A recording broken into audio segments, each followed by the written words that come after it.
Hi and welcome to this Coffee with the Editor. I am in Cape Town at the annual Railway Safety Regulators Conference under the theme Rail Renaissance, and you know that I've been saying that we're on the cusp of a serious rail renaissance here in South Africa and indeed the African continent.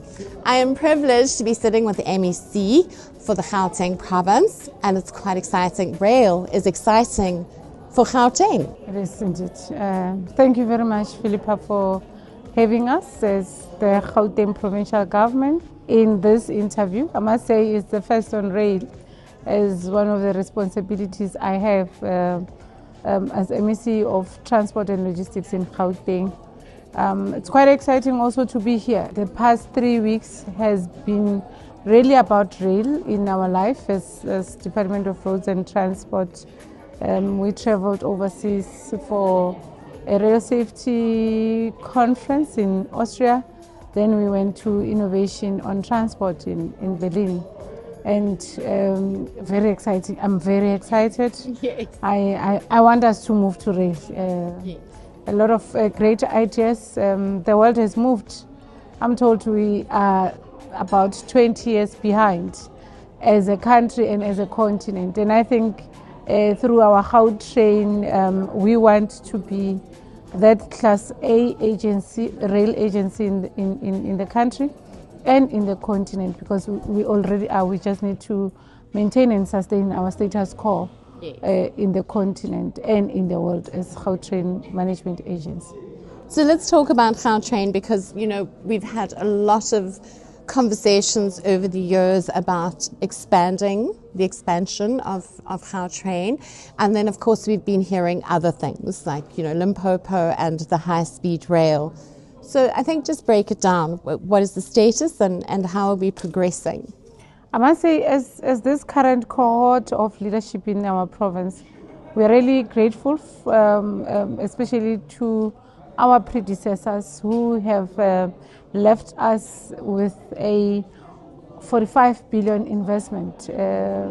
We, as people of Gauteng, are inheriting it in 2026. It's ours. It's our asset as people of Gauteng. And a lot of people don't believe that Gautrain is an agency within government. It's well run. Just not so long, we were celebrating our 12th clean audit, and it's best run. You'd understand in 2022, the current premier, that the Panyazal Supi had said we are to pause some of the developments that we were to do, especially the expansion program.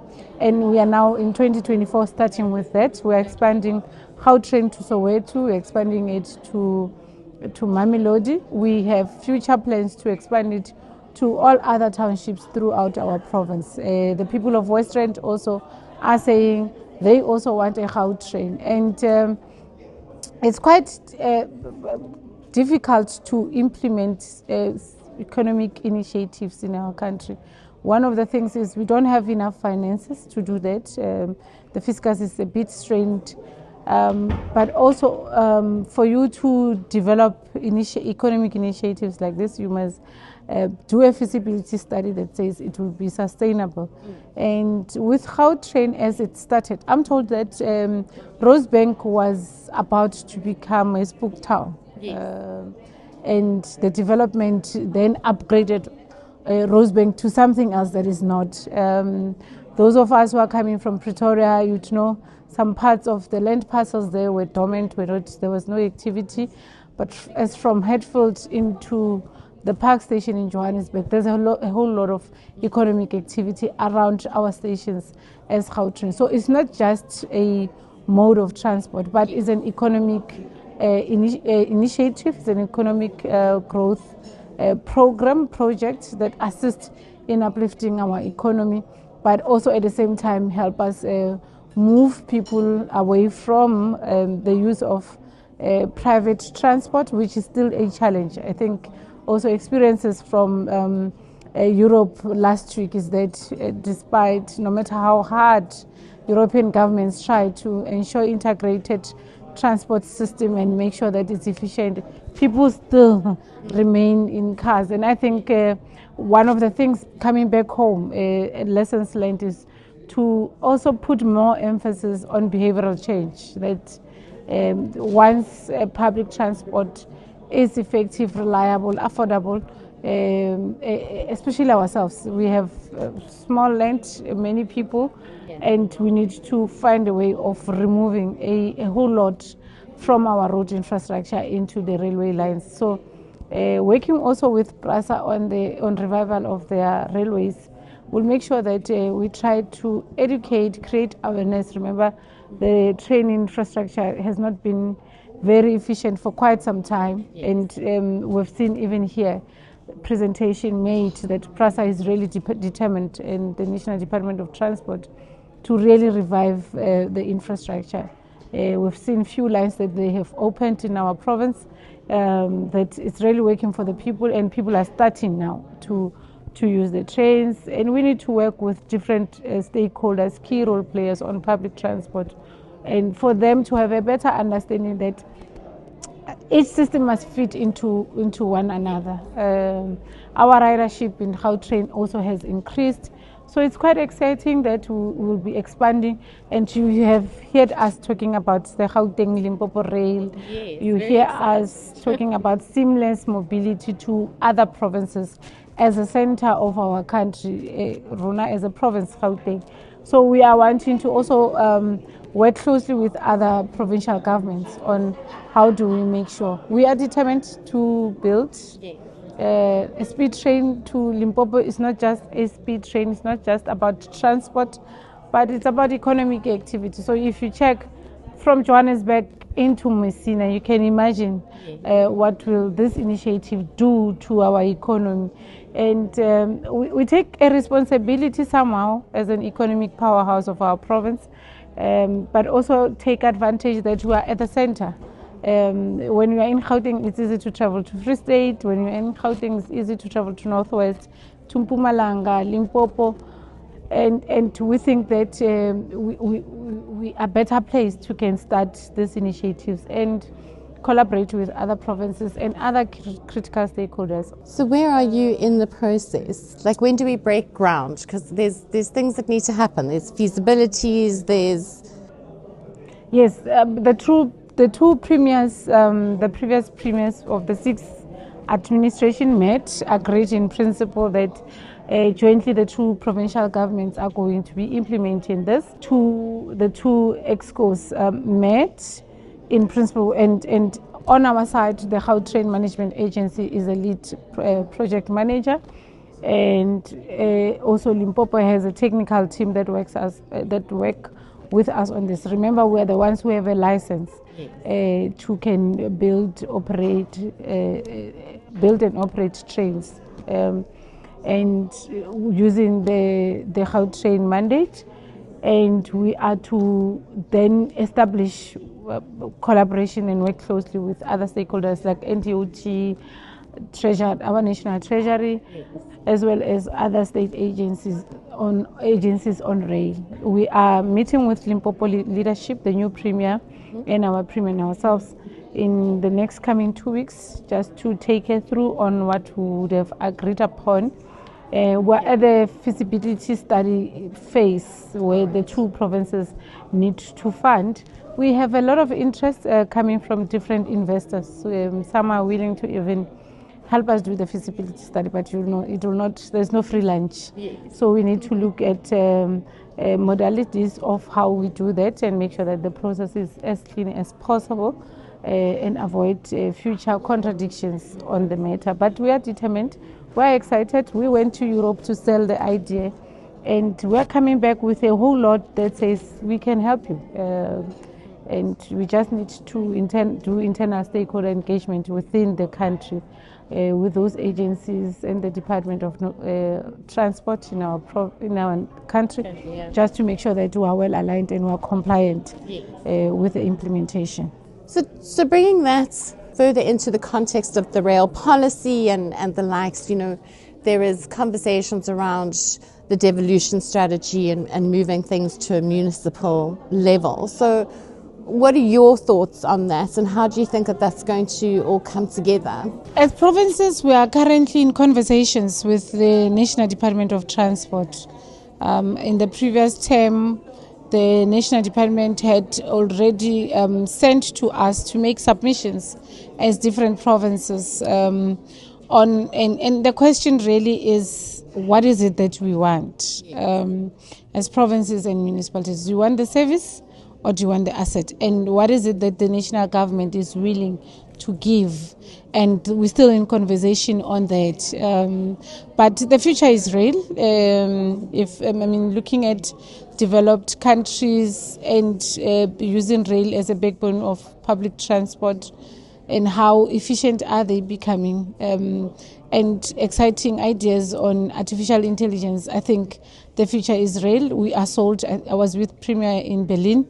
We were sold to rail, and also listening to the Minister, Mayor Barbara Creasy, she's also more about rail. So it's just to converse with one another, what is to be devolved to municipalities or to provinces, and we'll get that guidance from the Minister, obviously, as and when the department is ready to do that. Obviously, with Gauteng being, the economic powerhouse, how do we start balancing that shift between road and rail? Not necessarily as, to be negative towards road at all, because we actually intermodally all need to work together for the benefit. But is there a way to incentivize that move to really reinforce rail as the backbone? One of the challenges we might face as Gauteng, I think researchers say in 2035, Gauteng will be gridlocked. We are now reviewing our Integrated Transport Management Plan 2025. And one of the things that we are hoping to make sure that is to sell the idea to the people of Gauteng, for them to be able to use public transport. The other issue is to work with public transport operators to understand that they can fit into each other's system. One of the things that we also, as part of the study talk, because to me it was more of a study talk, it was my first time attending Innovation on Transport Summit, is how do we increase ridership and what are the initiatives that we can embark on. And I think one of the companies were saying they are trying to work with the private sector to encourage private sector to encourage their employees to use public transport, and that's part of incentivizing the use of public transport. But you understand, me and you as mothers, we want to multitask on our way to work and on our way back home. And what are the initiatives that are there? How do we make transport stations like Gautrain station to speak to this woman who's a working mother who, coming from work, she must be able to buy bread and milk or collect a kid from a daycare center within the station and just get into her car, go home and prepare supper for them. We have unpaid labor as mothers and as many women. The other issue is critical throughout the world is the issue of safety and reliability. And these are the things that also this conference is reflecting on. Personal safety, comfortability, and universal access to the disabled. And there's a lot of exciting technological initiatives. Like I say, you get sold. And I'm told we couldn't even finish because the conference was too big and the exhibitions. But the few ideas we have seen on universal access, on safety and comfortability, and initiatives of multi-purposing stations were very exciting. And I think it's one of the things that when we took over with Premier Panyaza Lesotho is how do we repurpose the Gautrain station to talk to what we are as a province. We are high on business tourism. How do you make sure that the spaces that we have speaks to that? But then how do we make sure that those who use Gautrain don't see it just as stations to just go take a train, but many other things, including initiatives on modern trains.